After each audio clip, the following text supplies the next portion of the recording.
Hello guys, welcome to CA concept. So आज का topic है हमारा कंपोनेंट ऑफ इंटरनल कंट्रोल। आज चैप्टर 4 ऑडिट के इस टर्म में हम लोग component of internal control topic को पढ़ेंगे। So component of internal control का ये मतलब हुआ कि इंटरनल कंट्रोल का कंपोनेंट। इंटरनल कंट्रोल क्या होता है? जो कंपनी ने अपने इंटरनल कंट्रोल लगा रखे हैं पॉलिसी एंड प्रोसीजर को फॉलो कराने के लिए, तो वो किन किन चीज़ों से मिलकर बना है उसको कंपोनेंट कहते हैं। कंपोनेंट, ठीक है। तो क्या होते हैं इनके component? Component of internal control 5 तरह के होते हैं: control environment, entity risk assessment process, information system, control activities and monitoring of control. तो सबसे पहले आज हम लोग कंट्रोल इन्वायरमेंट की बात करेंगे, ठीक है। कंट्रोल इन्वायरमेंट क्या होता है? जैसा कि ये नाम से ही क्लियर है कि कंट्रोल इन्वायरमेंट क्या होता है। कंट्रोल इन्वायरमेंट का ये मतलब हुआ कि कंट्रोल का इन्वायरमेंट। अगर इसका एग्ज़ाम्पल दें तो हम लोगों ने इन्वायरमेंट को क्या कंट्रोल के लिए कैसा इन्वायरमेंट सेट कर रखा है उसको कहते हैं कि कैसा कंट्रोल इन्वायरमेंट क्या है। जैसे कि अगर हम किसी कंपनी ने एक गेटमैन को लगा रखा है कि वो लोगों के जो भी पर्सन एंटर कर रहे हैं उनका कार्ड चेक करे कि वो लोग वैलिड हैं या नहीं। तो उसके लिए वो क्या करेगा? वहाँ कंपनी में तो चेक करेगा, लेकिन क्या वो रेलवे स्टेशन पे भी जाके चेक कर सकता है? बस स्टेशन पे भी जाके चेक कर सकता है? नहीं। तो इसका क्या मतलब हुआ कि एक विद इन एनवायरनमेंट में रह के उसको, जिसके अंडर में वो रह के ही चेक करेगा, तो वो इन्वायरमेंट होता है जहाँ तक कि कंट्रोल परफॉर्म करना है। इसको इस तरह से भी कह सकते हैं कि दूसरा एस्पेक्ट भी वे में भी कह सकते हैं कि कंट्रोल इन्वायरमेंट ये हुआ कि जिस इन्वायरमेंट में कंट्रोल को परफॉर्म करते हैं। जैसे कि अगर आप कंट्रोल लगा दें कितना भी, लेकिन वहाँ पे लोग ऑनेस्ट नहीं हैं, वहाँ का इन्वायरमेंट बहुत स्ट्रिक्ट नहीं है, तो वहाँ पे किसी भी तरह के रूल्स और रेगुलेशन फॉलो नहीं हो पाएंगे। इसलिए एक ऑनेस्टी वाला, एक एथिकल वैल्यूज़ वाला इन्वायरमेंट क्रिएट करना चाहिए जिससे कि कंट्रोल इन्वायरमेंट अच्छा बन सके और कंट्रोल फॉलो हो सके। ओके, तो इसे कंट्रोल इन्वायरमेंट कहते हैं। तो अब इसको पढ़ते हैं हम लोग। Auditor shall obtain the understanding of the control environment as a part of obtaining the this understanding. Auditor shall evaluate whether. तो कंट्रोल इन्वायरमेंट को समझने के लिए ऑडिटर अंडरस्टैंडिंग लेगा किस किस चीज़ों की। Management has created maintain a culture of honesty and ethical behaviour. Management ने एक कल्चर ऑफ ऑनेस्टी का, जैसा कि मैंने बताया था, ऑनेस्टी का और एथिकल बिहेवियर का कल्चर ऑफ बना रखा है या नहीं। और strength in the control environment element collectively provide an appropriate foundation for the other component of internal control. कि जो कंट्रोल इन्वायरमेंट है वो एक फाउंडेशन की तरह काम करता है अदर इन्वायरमेंट के लिए। जैसे कि अगर मान लीजिए आपको कंट्रोल इन्वायरमेंट में आपने बहुत तरह के कंट्रोल लगा रखे हैं, लेकिन आपका इन्वायरमेंट ही अच्छा नहीं है, तो आपके सारे कंट्रोल लगे हुए बेकार चले जाएंगे। वहाँ पे इन्वायरमेंट ही एथिकल वैल्यूज़ वाला नहीं है, इन्वायरमेंट में ही लोग ऑनेस्ट नहीं है, तो वो सब बेकार हो जाएगा। तो जैसे 5 कंपोनेंट ऑफ इंटरनल कंट्रोल के 5 थे, तो जो मेन कंट्रोल इन्वायरमेंट है वो ही बेस है इन सब component, other component of internal control का परफॉर्म होने के लिए। ओके, उसके बाद कह रहा है what is included in control environment. Control environment में क्या क्या चीज़ें आती हैं? सबसे पहले आता है गवर्नेंस एंड मैनेजमेंट फंक्शन। जो मेन सुप्रीम गवर्नेंस है तो चार्ज विद गवर्नेंस, तो उनका मैनेजमेंट फंक्शन आता है कंट्रोल इन्वायरमेंट में।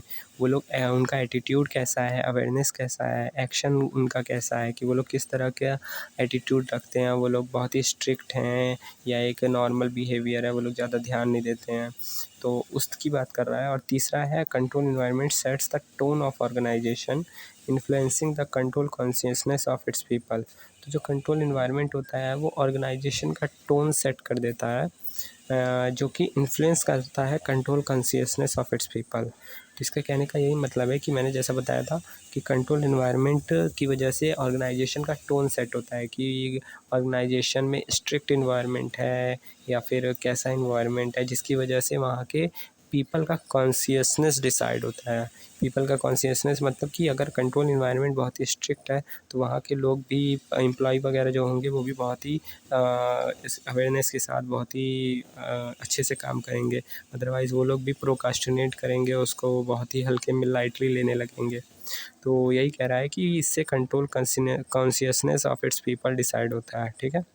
तो ये चीज़ों को मिला के कंट्रोल इन्वायरमेंट बनता है, ठीक है। उसके बाद कह रहा है elements of the control environment.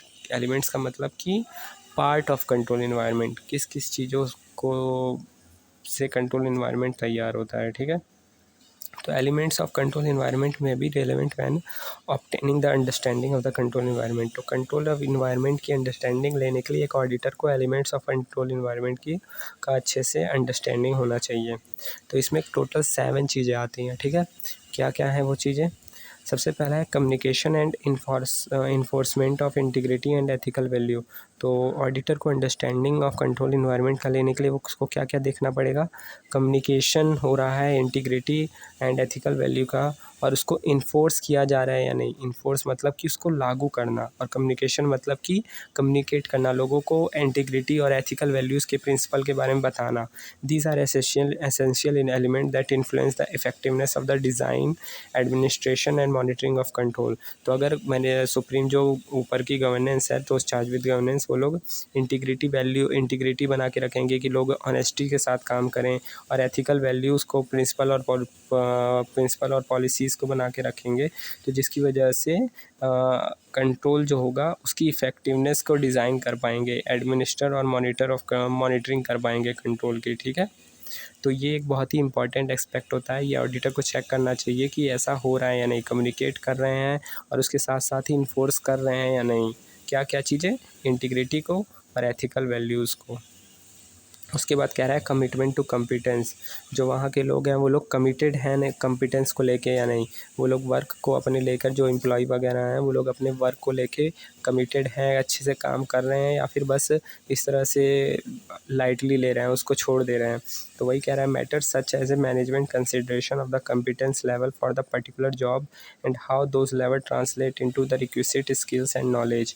तो कह रहा है ऑडिटर को अंडरस्टैंडिंग लेना होगा किस चीज़ का, कि जो वहाँ लोग हैं, वहाँ के जो पर्टिकुलर जॉब पे काम कर रहे हैं, वो लोग अपने काम को लेके कमिटेड हैं या नहीं, और उसको ट्रांसलेट कर पा रहे हैं ऐसी स्किल्स और नॉलेज में जो कि कंपनी को चाहिए या नहीं, जिससे पता चलेगा कि कंट्रोल इन्वायरमेंट कैसा है। अगर वो लोग बहुत ही कमिटेड रहेंगे तो इसका मतलब कंट्रोल इन्वायरमेंट बहुत ही स्ट्रिक्ट और बहुत ही अच्छा है। अगर वो लोग कमिटेड नहीं हैं तो इसका मतलब कि कंट्रोल इन्वायरमेंट अच्छा नहीं है। उसके बाद तीसरा चीज़ कह रहा है पार्टिसिपेट बाय दोस्त चार्ज विद गवर्नेंस। जो दोस्त चार्ज विद गवर्नेंस है वो पार्टिसिपेट करते हैं या नहीं। दोस्त चार्ज विद गवर्नेंस कौन होता है?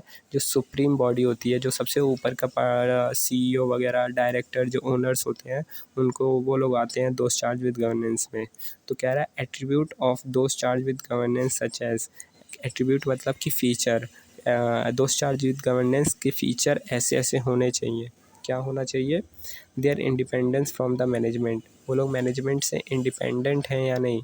इंडिपेंडेंट का मतलब कि वो लोग मैनेजमेंट से जैसा जैसा कह देती है एकदम मिल के मान जाते हैं, नहीं है ना, उनको अलग से उस पर इंडिपेंडेंट रहते हैं ना, कि मैनेजमेंट ने जो कहा उसको वो लोग चेक करते हैं, चेकआउट करते हैं या नहीं। पता चला मैनेजमेंट के साथ मिल के वो लोग भी फ्रॉड वगैरह करने लग गए, तो ऐसा नहीं है ना, वो लोग मैनेजमेंट से इंडिपेंडेंट है ना। और दूसरा कह रहा है देयर एक्सपीरियंस एंड स्टेचर। उनका एक्सपीरियंस और स्टेचर मतलब योग्यता, वो हाई है या नहीं। बहुत ही एक्सपीरियंस लोग होने चाहिए वो लोग, ताकि तभी वो लोग कंपनी को चला पाएंगे। उसके बाद कह रहा है their extent of their involvement and the information they receive and the scrutiny of the activities. तो उन लोगों का कितना इन्वॉल्वमेंट है। ऐसा तो नहीं है कि ये लोग अलग से अपना मैनेजमेंट काम कर रही है कंपनी में और ये लोग अपना अलग ही पार्टी वगैरह कर रहे हैं, तो ऐसा नहीं है ना। ये लोग इन्वॉल्व रहते हैं ना कंपनी की डे टू डे एक्टिविटीज़ में। और उसके बाद कह रहा है appropriateness of their action including the degree to which the difficult questions are raised and pursued with the management and their interaction with the internal and external auditor. कह रहा है कि उनके जो लोग दोस्त चार्ज विद गवर्नेंस जो action लेती है वो अप्रोप्रिएट है या नहीं। ये लोग मैनेजमेंट से डिफ़िकल्ट क्वेश्चन करके पता करते हैं ना कि सही से काम हो रहा है या नहीं, और एक्सटर्नल और इंटरनल ऑडिटर से इनका इंटरेक्शन अच्छा है या नहीं।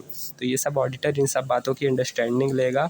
अगर दोस्त चार्ज विद गवर्नेंस इन सब बातों पे खरी उतरती है तो इसका मतलब कि कंट्रोल इन्वायरमेंट अच्छा है। ओके। इसके बाद चौथा पॉइंट कह रहा है management philosophy and operating style.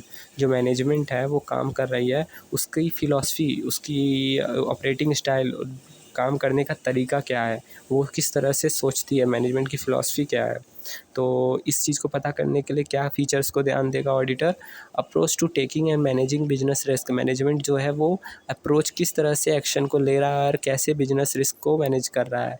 अगर बिजनेस रिस्क आ रहा है मतलब कि कोई ऐसा कॉम्पिटिटर नया तैयार हो रहा है, जैसे जियो अगर आ रहा है, और अगर आप वोडा कंपनी में हो तो आप उसके लिए क्या एक्शन ले रहे हो?